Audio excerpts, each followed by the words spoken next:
दोस्तों एक unofficial news सामने निकल कर आ रही है जियो और एयरटेल की, जिसका अभी कंफर्मेशन नहीं है, लेकिन कुछ ऐसी चीज़ें हैं जो कि हमें पहले से ही पता थी कि ये कुछ प्रीमियम प्लान्स को लाने का सोच रहे हैं, जिसके अंदर ये हायर प्रायोरिटी उन लोगों को देंगे जो कि इनके प्रीमियम प्लान्स को परचेज़ करते हैं। उनको अच्छा नेटवर्क मिलने वाला है, अच्छे सिग्नल मिलने वाले हैं, कॉल की क्वालिटी भी अच्छी होने वाली है, इंटरनेट की स्पीड भी अच्छी होने वाली है। सारे फीचर उन्हीं को दे देंगे, भर भर के जो भी बेनिफिट होंगे उनको मिलने वाले, जो कि प्रीमियम प्लान इनका परचेज़ करने वाले हैं। लेकिन यहाँ पर बुरी खबर ये है कि अगर हम मान लो 400-500 रुपये का भी रिचार्ज कर देते हैं, चाहे 28 दिन का हो, 30 दिन का हो, उसके अंदर हमको अनलिमिटेड 5G मिलता है अगर हमें 5G के सिग्नल आ रहे होते हैं। अगर 4G का सिग्नल आ रहा होता है तो हमारा जो 2 GB की लिमिट है, 2.5 GB की लिमिट है, वो ख़त्म हो रही होती है। लेकिन जैसे हमें 5G नेटवर्क मिल जाता है, हमको अनलिमिटेड 5G मिलता है, तो वो अनलिमिटेड 5G अब आपसे छीना जा सकता है आने वाले वक्त में। ऐसे कुछ रूमर्स सामने निकल कर आ रहे हैं। हालांकि अभी भी जियो ने और एयरटेल ने इस बात की पुष्टि नहीं की है, कंफर्मेशन नहीं दी कि ऐसा हम करने वाले हैं, लेकिन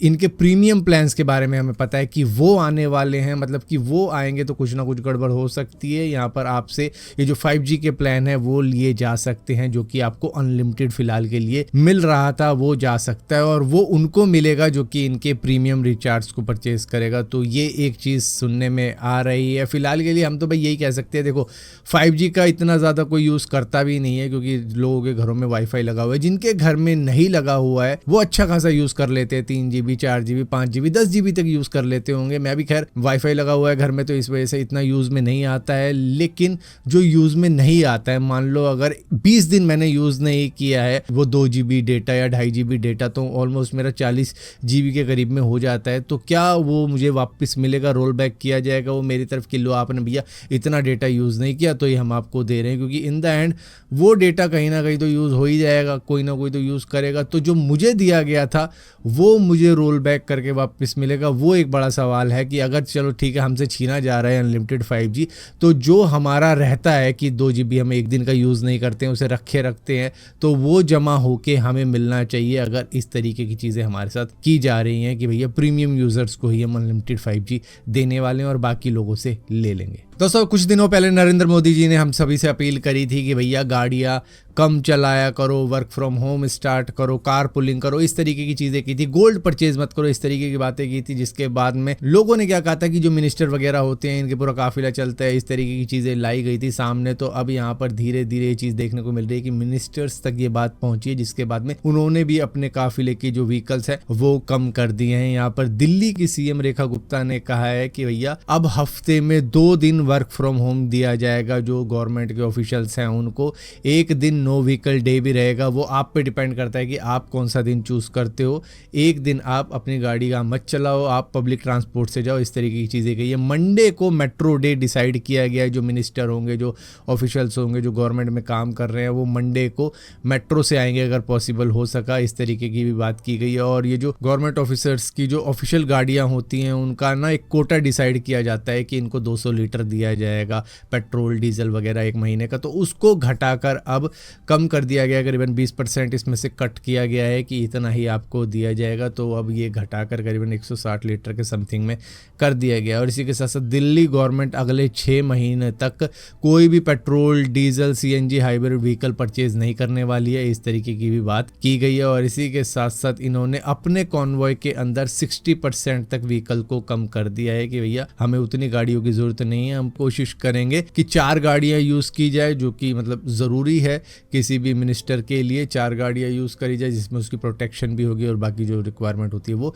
और उनमें से 2 गाड़ियां EV होंगी, इस तरीके की भी बात की गई है। दोस्तों चाइना ने डेवलप कर दिया है खास तरीके का ब्लैंकेट, जो कि किसी भी गाड़ी की आग को बुझाने में सक्षम होता है, क्योंकि इसके अंदर हाई टेम्परेचर फाइबर ग्लास का यूज किया गया है। ये सिलिकॉन कोटेड फाइबर ग्लास होता है, जिसका पर्पस ये होता है कि किसी भी गाड़ी के ऊपर अगर आग लगी है तो उस कंबल को ढककर ऑक्सीजन को कट किया जाता है। क्योंकि आग को चाहिए होती है 3 चीजें, ऑक्सीजन, हीट और फ्यूल। इसमें से तीनों में से अगर एक चीज भी कट कर दी जाएगी तो आग बुझ जाएगी। तो ये बेसिकली ऑक्सीजन को कट करती है। ये डेवलप होने के बाद में US कहने लग गया कि ये तो हमने 1940 में ही बना दिया था, लेकिन 1940 में बनाने के बावजूद भी आज भी यूएस के अंदर गाड़ियों में आग लगती है तो फायर एक्सटिंग्विशर का यूज़ किया जाता है, ना कि इस ब्लैंकेट का यूज़ किया जाता है। हाँ, चाइना ने दुनिया को दिखाया ये करके कि भैया हम इस तरीके से ये चीज़ कर सकते हैं, तो उसके बाद में यूएस कहने लग गया तो हमने भी बनाया था, ये वो इस तरीके की बातें हो रही है। लेकिन इसकी खासियत ये कि 550 डिग्री सेल्सियस से लेकर 1000 सेल्सियस तक की टेम्परेचर वाली आग को बुझा सकता है, और इसी के साथ साथ ये रीयूजेबल भी है। इस तरीके का ये ब्लैंकेट है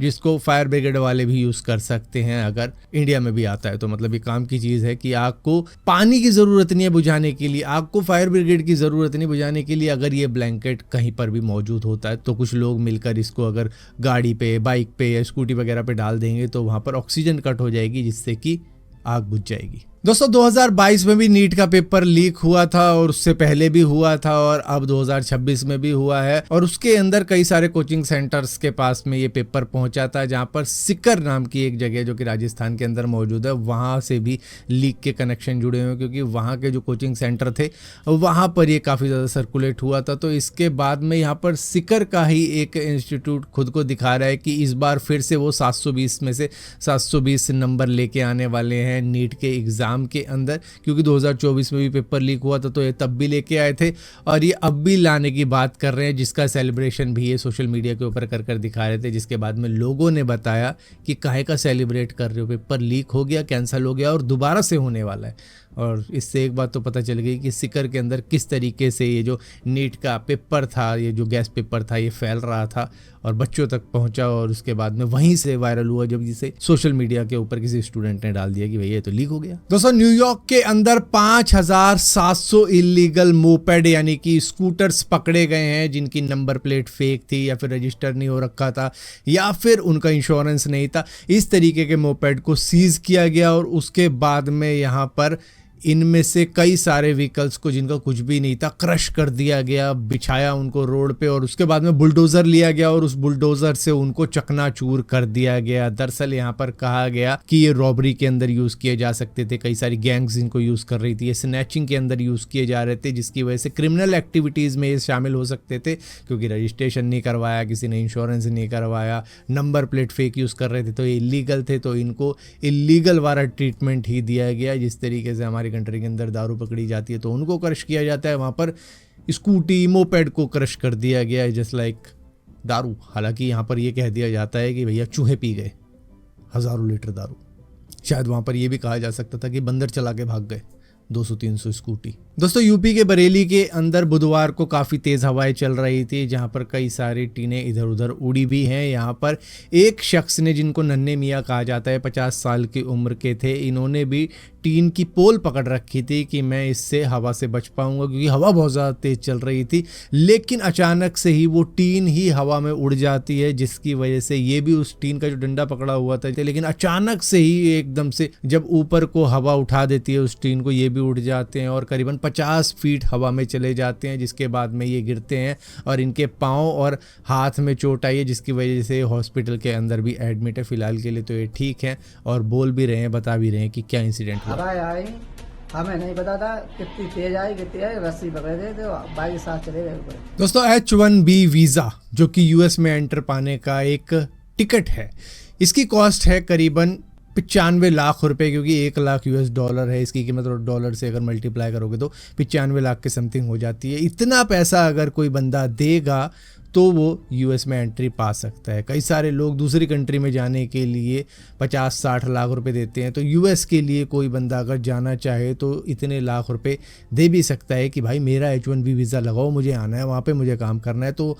वहाँ पर कई सारी ऐसी फेक कंपनियां भी क्रिएट हो चुकी हैं जो कि लोगों को यहाँ से वहाँ पहुँचाने का काम करती है, कि वो अप्लाई कर देंगे वहाँ से कि भैया एक बंदा है, उसको H1B वीज़ा के लिए अप्लाई कर दिया है हमने, हम जितना भी फीस है 1 लाख US डॉलर वो देने को तैयार है, हमारे बंदे को इंडिया से यूएस लाओ। तो इस तरीके का काम अब चल रहा है यूएस के अंदर, क्योंकि कई बंदे 1 करोड़ देने को भी तैयार हैं यूएस के अंदर आने के लिए और वहाँ पर काम करने के लिए, क्योंकि उनको मालूम है कि अगर वो 1-2 साल भी काम करेंगे तो आराम से वो 1 करोड़ रुपए ऐसे ही निकाल लेंगे। तो इस वजह से इस तरीके की कंपनियां भी चल रही है और वहाँ पर कई सारे ऐसे विसल ब्लोअर भी हैं जो कि इस तरीके की कंपनीज को एक्सपोज भी कर रहे हैं कि कमरे के अंदर, एक कमरे के अंदर कंपनी क्रिएट कर रखी है, रजिस्टर हो रखी है और वो अप्लाई कर देते हैं किसी का भी वीज़ा। मतलब एक एक कमरे की कंपनियां 30-30, 40-40 जनों का H1B वीज़ा अप्लाई करके बैठी है कि भैया इंडिया से भेजो अमेरिका में बंदे, चाहे वही बंदा पैसे दे रहा हो जो कि चाह रहा है कि उसे यूएस लाया जाए, कि भैया वो 1.5 करोड़ 2 करोड़ जितने भी रुपए देने को तैयार है कि मुझे यूएस में एंट्री लेनी है, तो मेरा करवाओ वहाँ पे जुगाड़, और थोड़े बहुत पैसे जो भी वो रखते होंगे, जो भी बुलाते हैं वो रख लेते होंगे, और बाकी जो भी बंदा चाहता है यूएस आना वो दे देता होगा। और इस तरीके की कंपनियों को पकड़ने के लिए कई सारे विसल ब्लोअर काम भी कर रहे हैं यूएस के अंदर।